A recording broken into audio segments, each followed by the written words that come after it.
This is the Polestar 4, this is the Polestar 3, but what's the difference?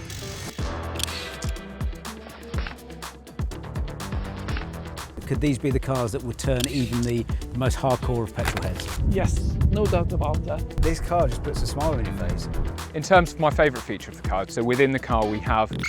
When Select Car Leasing tasked us with uncovering everything there is to know about these brand new Polestars, we knew we needed a real expert. Enter the devilishly daring David Garrido, armed with a walkie-talkie, a long leash and a passion for Polestar like no other. Buckle up, this is going to be an intriguing ride. Why are we driving this today? Well, it's a special media day for Polestar. They've invited us to come and test out two of their new cars, the Polestar 3 and the Polestar 4. So it's a little bit like buses with Polestar. You wait for one and then two amazing vehicles come along at once. And today we're going to go through what we like about them, what we don't like about them, and if one of these could be the next car for you. So Polestar have been on this journey, right? And they are now reaching a crucial point where they launch essentially two cars at the same time. And we're going into SUV territory. So the Polestar 3 is the SUV, but it's right here. It's sporty. It's, you know, it's got that lower curvature. And then you've got the SUV coupe, which is the Polestar 4. And this is the famous no rear window car. Because instead it's got... One of a kind. One of a kind. So instead it's got a stream from a roof-mounted rear-facing camera that feeds into a mirror, and actually you can make it a mirror or you can just make it that stream. And that stream is way better than your own vision via a mirror. I'm really intrigued to play with all these sort of things. In the 3, by the way, the incredible sound system I've been told about, I'm just really excited, and I've loaded up a proper cheesy tune for me to drive off in, because that's the kind of guy I am. What is it? Come on. It's Take On Me by Aha. Aha! Aha! I'm just like, why not? Come on, let's just go for it. Joy, we've got 3 hours in the car before we get to our sort of halfway house, and then we swip and we come back. And I think that's something that I'm just going to like experimenting with and just get my feel for it. The rolling British countryside was calling, so I hopped in the Polestar 4 and David in the Polestar 3 with a strong coffee, stirred, not shaken, to put these luxury SUVs to the test. The team at Polestar have organised a really good route which covers country roads, motorways, dual carriageways, so we can get a really good idea of what this car can do in various different scenarios. At the moment, we're in a traffic jam. If I'm going to be stuck in a traffic jam, this is the car I want to be in. It's so quiet. First things first, we're going to talk about one of the party tricks of this car, which is this guy, the mirror. So if you look in the back, there is no rear window in the back, so you can't see through it. But fear not, because they have clever cameras which is projecting what's behind me. So you've got a really good wide view of everything going on behind you. Interested to see what the Polestar 3 is like compared to this. Obviously the big difference between the two cars is about 10 grand. So is the car behind us, which David Garrido is driving at the moment, is that 10 grand better than this? Let's find out. We immediately ignored our sat-nav and went the wrong way, so pulled over to recalibrate, which gave us a chance to get David's first impressions of the Polestar 3, much to my surprise. First impressions? First impressions, Take On Me by Aha is the best tune to drive to when you're just trying to get used to a car and you want to test out the Dolby Atmos. If you've got a better driving tune than Take On Me by Aha, drop us a comment below. Yeah, put it in the comments. In terms of the car, the drive, I mean, just getting used to it. But what I noticed is that just little very subtle things that pop up, whether it is to do with just reminding you of the speed limit or, you know, the amount of lasers and sensors and cameras, all the rest of it that are, you know, on you. And I can imagine actually for safety, that's just so important. I think what I like about it, and it's the same with all of them, is that it's not too busy. It's not too many, you know, bells and whistles and things that make noises and distract you. That's the whole point. You're driving a car. Like, you know, you shouldn't be fiddling with it too much. But actually, you know, it's very clear in how it's all set out. No complaints so far. All good. After our brief pause in proceedings to ensure we were on the right track, we hit the road again. How's it going, Agent Garrido? Going well, mate, going well, enjoying the ride. What can I say? There are worse ways to spend your Thursday afternoon. Can't take my eyes off your calipers. Oh. Rick, I've got to ask you. Come on, be honest with me, be honest with your audience. Have you got a bit of a caliper fetish? I have. I'm happy to admit it. You know, I've had a bit of counselling, some therapy. I'm getting to terms with it. I'm coming to grips. Good, mate. I'm glad that you're seeking help. You know, acknowledging the problem is halfway to solving it. Well done, well done. Thanks, mate. Garrido, this is Bullemir. What are your first impressions of the Polestar 3? Well, Agent Bullemir, do you know what? I think the first thing that strikes me is how relaxed I feel in this car. and that it's very responsive. And I can set that, I can tailor it, but right now already it's just sort of sensing me and how I drive, and it's sort of adapting to that too, so it's sort of a two-way thing. But yeah, I'm loving these extra little bits of pace and power that I wasn't expecting, and also just the comfort level. I am sat nice and back in my seat, the notion of space, the feeling of spaciousness. Yeah, I'm enjoying all of it. It's remarkable. It's a really, really lovely drive. And it looks good from here. I've always loved the look of the Polestar 2. I think it's very distinctive in terms of the rear lights. It's a little bit more modest on the Polestar 3, but still looks good. What does this car look from behind in your rear view mirror? Yeah, do you know what? I keep going, is that really an SUV? I mean, I'm sure you're sat in it, I'm sure it is. But it just looks nice and cool and sporty. But like the design language is still very clear, right? You know, I think it's a very, set statement of, what Polestar are all about. And also, I think that's what I like about, the Polestar. It's so recognisable in its look, in its feel. How does my ass look, Rick? Have you been working out? Because it's buns of steel so far. It does look great though, and you've got sort of quite muscular haunches, a bit like the Polestar 2. But I'm liking those little vents on the either side. You've got that kind of contrasting plastic on the bottom compared to the paintwork, and you've also got that nice sloped rear, which does give it a sporty feel and just very, very recognisable as a Polestar. Yeah, I'd say that's bang on. You make a really good point about the contrast. I think that it really adds to that sort of appearance, that crisp look, the definition. I think that playing with those sorts of things really helps define the look. And remember, this is something that evolved. It's evolved from, my goodness, a long time ago, the 1, the 2, the updated 2 with Smart Zone, the 3, and the one you're driving, the 4, and then obviously we go on to the future. But I like that. It just shows confidence in, what Polestar is meant to be and stand for and look like. And yeah, it's constantly evolving. The speed on this as well, it's effortless. It just, you know that you've got that instant power as soon as you put your foot down. I haven't even set this on performance mode yet, and I already get that. I have to say, it's like this little adrenaline rush. It's like you can feel it through your body as you accelerate away. And because it's a more powerful car, you have it just, multiplied. You surprised me because the way that you've been flooring it off the lights, it definitely looked like you were in performance mode, but that's just in standard, is it? I've got things to do. I've got people to see, Rick. Right, well, I think it's time for a bit of performance. Oh, yes. God, that acceleration is just lovely. It's smooth acceleration, but it doesn't like put your head back like some electric cars can.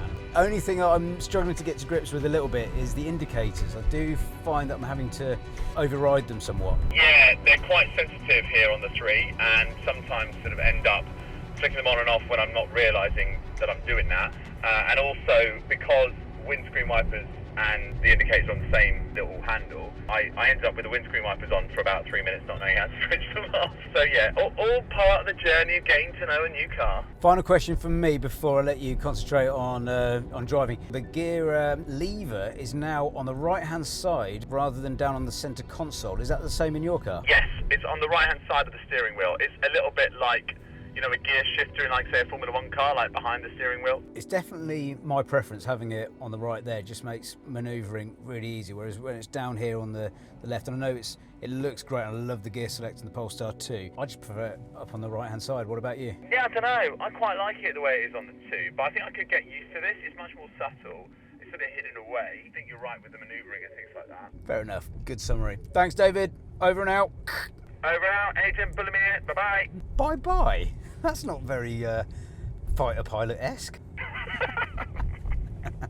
On hand for some expert support during our mission was the head of product at Polestar, who gave us the inside scoop on both cars. Right, now, Henry, what is the key thing we need to know about the new Polestar 4?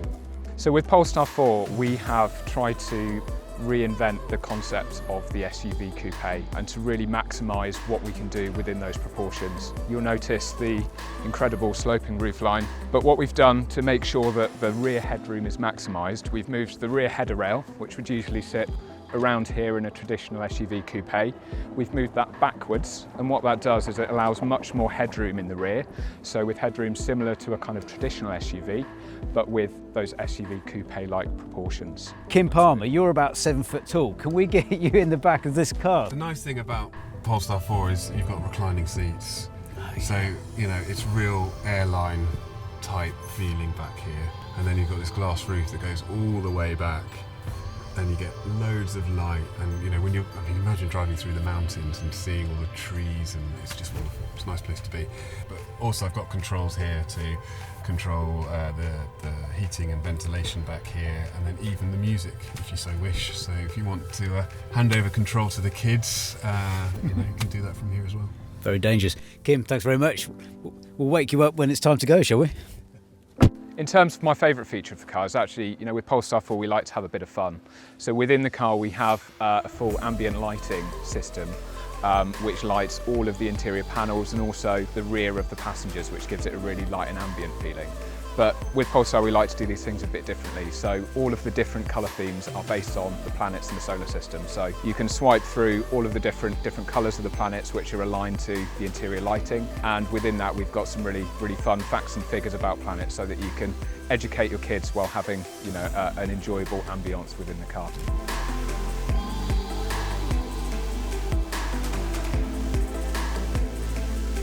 We call Polestar 3 the SUV for the electric age. And I think compared to Polestar 4, you'll note that the proportions of the car are more akin to a traditional SUV. But that said, we still have kind of gone a slightly different way in that factor. But what we've done is lowered the roof height quite significantly. And that gives it a low kind of coupe-like stance and also gives us significant benefits in terms of aerodynamics, so supports a really long range. Has that compromised head height for tall people sat in the back at all? No, not at all. Similar to Polestar 4, we've moved that rear header rail backwards, so you've got full kind of rear headroom and a panoramic roof which extends behind the rear passenger's head as well. So not only does it have a lot of space, it feels really light and airy, both in the back and the front. Talking about airy, I'm presuming this is for better airflow to maximise your range. Absolutely. So our front aero wing, as we like to call it, at the front, that allows air to pass more freely over the car. So that improves the drag coefficient versus having a kind of more bluff front. However, the higher nose with the wing does give it that SUV-like stance on the road. And it's got a monster range as well. Tell us a little bit about that. It does up to 403 miles on a WLTP cycle, the single motor. So really no compromises in terms of how far you can go between charges. I think what we find, most customers that have been driving an EV for a while, they want to stop for a break before they've gone anywhere near 400 miles. So, with charging times under 30 minutes from 10 to 80%, by the time you've got a coffee, had a comfort break, you're ready to go again, and so's the car. I think you guys have got a really good balance of sporty, sleek, and stylish as well. Talk us through this, and look at these calipers. Oh. Yes, so our Swedish gold calipers is a nod to our Swedish heritage. They're 4-piston Brembo brakes, so plenty of stopping power for the incredible performance that you already mentioned. In terms of the design of the side of the car, again you see the lower claddings which really kind of give it that SUV proportions, coupled with the large wheels, performance orientated 21-inch wheels that we've got here on this car. The brakes are phenomenal. I suppose they need to be, because they are quite heavy electric cars, or heavier than their ICE counterparts. Yes, we do have a lot of stopping power, and as you say, with a performance vehicle like this, you do need powerful brakes. That said, we find most people in normal driving don't actually use them. They use the regenerative system, which really maximises range. You'll find that is charging up the battery as you drive to make sure that we maximise and achieve those good range numbers. You're over 6 foot, I'm imagining, so let's see what it's 6'1" like in the back here. For space. Ooh, it's nice. Plenty of space for me back here. Looks comfy. And as I said, really good headroom here, so I'd say at least 6 inches above my head, so we'll be comfortable for people even taller than I am. So a 7-footer, no problem. How was it for leg space there? Yeah, really good, perfectly comfortable, and you can also plenty of room to get your feet under the seat in front, even with the seat in a low position. So and acres of room back here. Because there's no drive axle there, it means you've got a completely flat floor across the front, so anyone sat in the middle as well, especially on a long road trip, are going to be laughing. Absolutely, and there's plenty of shoulder room as well, so more than enough room for 3 adults, shoulder to shoulder in the rear as well. Right, Henry, thanks very much. No worries. See you later. So if you want to get your hands on one of these incredible cars, then head over to Select Car Leasing's new website and check out their latest, greatest lease deals. Remember to unsubscribe if you don't love this video, and don't comment your favourite thing about the Polestar 3 in the comments. David, how has been your first drive with the Polestar 3? Yeah, glorious, like really straightforward, really easy. You know, when you're driving a new car for the first time, even if you're used to a Polestar, there's still little things in terms of how the setup is, the layout, the configuration of things, before you then get into the proper detail of, you know, suspension and steering feel. But felt that was all quite native. I just felt really calm, I felt really, really relaxed. And then I started, once I got used to it, going, oh, okay, let's just switch from range to performance in the power delivery. Let's just switch to a slightly firmer steering feel. You say you were chill, but I couldn't keep up with you. You were off. Oh look, I just wanted to just test off, just off straight out of the box, just that feeling, because it's a more powerful car than the one that I'm used to, which is the updated model year 24 Polestar 2. So I wanted to really feel that, because as much as you love it when you feel like really calm, really centered, really present in the driving, the alerts you get, from the heads-up sort of monitor, actually are not distracting, they're not alarming, they're just little reminders, they're little alerts. And they just set you right again. And I could sort of tell that I was just playing with the touchscreen a little bit more. It's like, look ahead please, look ahead. That's all fine, I was totally cool with that. But then you want to feel what this car really offers, And it felt like that kind of thing where you can just say, what kind of mood am I in today? What car do I want to drive today? And it can go, all right, yeah, I can provide that for you. Well, we're going to swap over. We're going to have a bit of lunch, swap over. You're going to go in this, the Polestar 4, which, by the way, very nimble, very quick, quite a lot cheaper than this one as well. So I'd like to get your opinion as well. Is it 10 grand less than that? What would be your favourite? So when we get back to base. I'll see. Put a good tune on in this one. Okay. Make sure you choose wisely. Rascal Flatts, Life is a Highway. If you've got a better song for driving in any car, let us know in the comments below. So we've got David Greedo behind us. He's in the Polestar 4. We're in the Polestar 3. David, how is your experience going thus far? Well, I'm enjoying it. I like this car. It's quite nifty, it's quite fun. But the thing is, I'm staring at the back of your car, seeing how quickly you're moving. And you disappeared on me just a couple of minutes ago, and I struggle to keep up.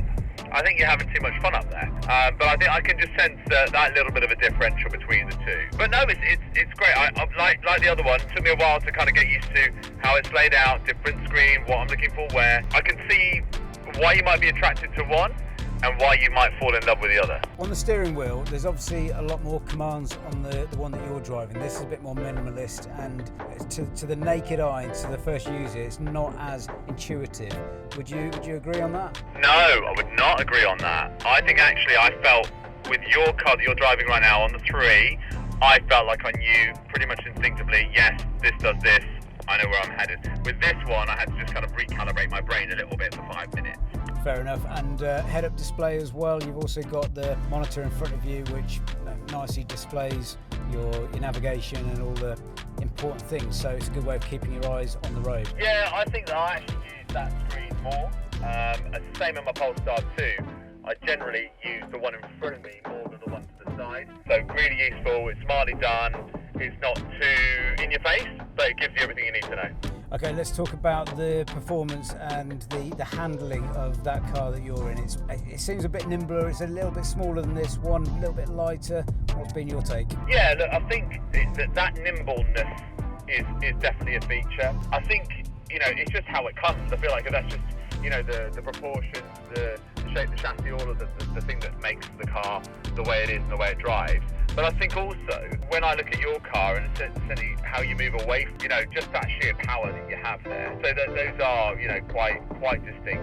But no, I'm happy with how it handles. I think it's a lovely drive. I feel like they're just in a pretty good mood. The sun's out and we're here in our Polestars, and yeah, it's all absolutely fine. But I do sense, you've got more options in your car to really unlock the performance of it.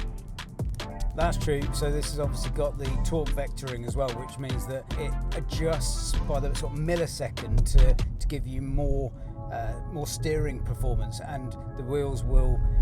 It's kind of like a smart car in that it anticipates where the power and where the steering needs to go in any one wheel, and I just find that absolutely brilliant. Yeah, do you know what? I sensed that too when I was in the 3. I felt like it was anticipating me. It was almost like it was so smart, it was reading me and the torque vectoring was just, levels really. Don't get that in this car, but, I don't think it's like sorely lacking as a result. I just think, you're in a proper premium product, and it's going to be more expensive.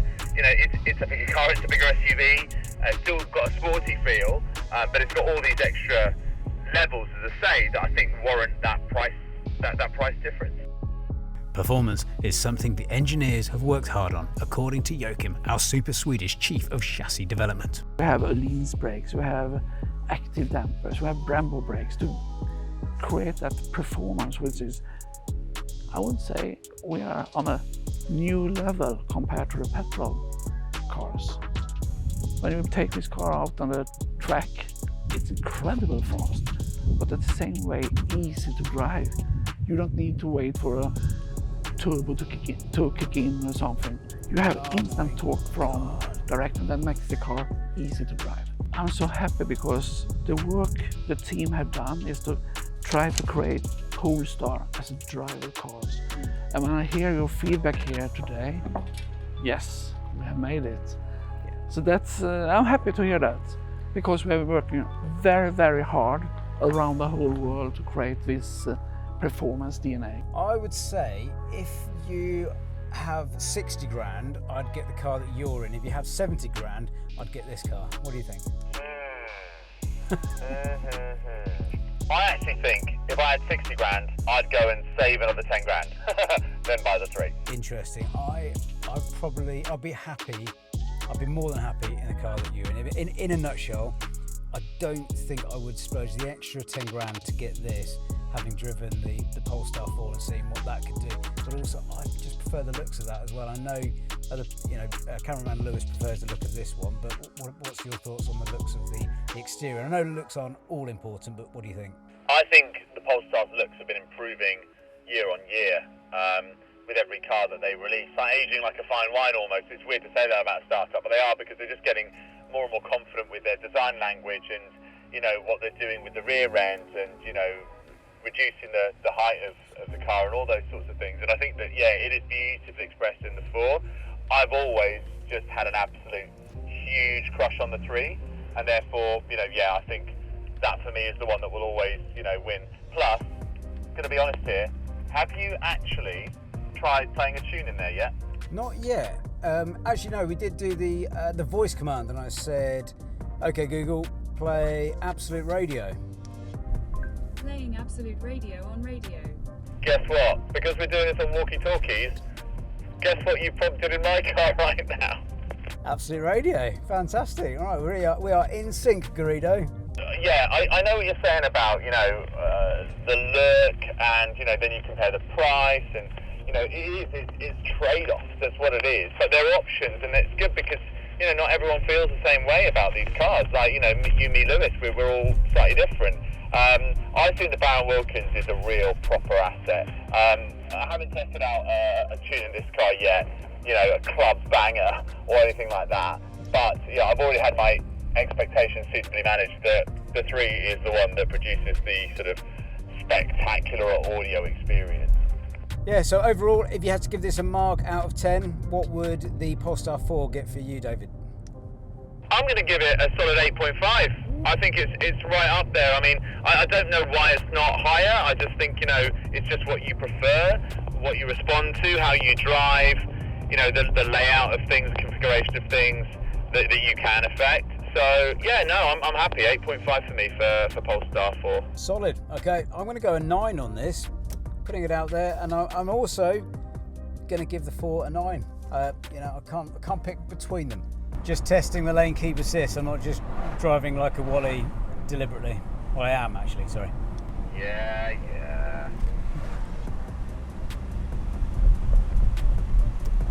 Ooh, pretty good, and then it gave up. Well, I guess it sort of has to, doesn't it? I think, it's got to believe that you are actually in control of the car. It's got to be firm enough to give you the nudge back in, but then if you want to be independent of it, it's got to be able to, you've got to be able to manually override that, I guess. Yeah, very true. Let's dive into how these 2 Polestar models stack up in terms of performance and experience on the road. Starting with the Polestar 3, it's got power to spare with a hefty 489 horsepower and its 111 kilowatt hour battery delivers an impressive WLTP range of around 438 miles. Oh! With a 0 to 60 miles per hour time of just 4.6 seconds and a top speed of 130 miles per hour, it's as comfortable as it is capable on the road. Plus, with DC fast charging, you can juice up from 10 to 80% in just 30 minutes. Spacious and smooth, is built for luxury and stability, especially on those long family journeys. On the other hand, the Polestar 4 is all about agility, with a 100 kilowatt hour battery offering a range of around 385 miles and a quicker 0 to 60 time at 3.7 seconds, and a top speed of 124 miles per hour. It's perfect for city driving with a bit more zip. Its compact design and a lighter frame make it ideal for those who want both practicality and excitement. Charging from 10 to 80% takes just 28 minutes. When it comes to driving experience, both the Polestar 3 and the Polestar 4 tick all the right boxes on luxury travel and electric performance. Looking at price, the Polestar 3 is on the higher end, targeting buyers who want maximum luxury and room in their EV. The Polestar 4, though slightly more affordable, doesn't skimp on tech or style. So who are these EVs for? I could see James Bond using this for his weekend cruiser, ideal for long distance escapes, or for someone wanting to make a sustainable statement on the school run with something nimble yet classy. The Polestar 4 has your back. Honestly, I'd take either of these at the drop of a hat. So hats off to Polestar for pushing the envelope in luxury and performance for EVs. David, not a bad day. Oh, what a day. What a day. Although I find myself questioning my own judgments and decisions literally every 2 minutes about which of these two I prefer. I think I landed on my decision, which is the 3. Marginal though, like split decision, but I think this one takes it. Having driven the 3 on the way back from Wales, the performance is unreal. Yeah, that's the thing, right? I think that you do really sense you've got this powerful beast, underneath you, and you can really unlock the performance in it. And look, this is fun. This is great, and it's got some really lovely touches. And we haven't talked hugely about sustainability, but it's got some, really, really good stuff going on in this car that can serve as a benchmark for other Polestars going forward, to do with how they use the aluminium, what they do with it, how they process it. It's the lowest carbon footprint car that Polestar makes. So I really like that. That brings me closer to this car. But you're right, the performance, you just can't beat that. Boot space as well, that's very important for a family man and anyone with pets or things like that. I think they both tick the boxes though. Yeah, I had a little look around the back, and look, I did a family trip to the Olympics in the summer with 2 kids in the back and my wife in the passenger seat, and did it with plenty of luggage in my Polestar 2, and it was fine. I didn't feel too squeezed by that. We did make an effort to travel as light as we could. Obviously then you've just got more options here, and yeah, pets and stuff, absolutely fine. So yeah, that is a consideration, but they both serve that well, I think. And both boots also have that sort of smuggling compartment as well, which means you probably got room for your mother-in-law in the boot. Oh, look, there's a joke there somewhere, but I'm not going to be the one who makes it. Don't go there. Good call. But yeah, okay, final, if you're going to drive one of these off the lot today, which is it going to be? Yeah, look, I have to say, I was tempted and intrigued by the 4 because I wasn't sure what the read was, and there were a few things about it. I'm like, oh, I think I need to get used to that, but final call has to be the 3. It's been my crush and my love affair for such a long time, and I'm going to stay true to it today. Okay, I don't blame you, but equally, I'd be very happy with that. So, right, we'll grab the keys. I don't think Polestar, I think they've gone for coffee, so we'll just leg it. Yeah, let's just... They won't even hear us leaving. Let's go.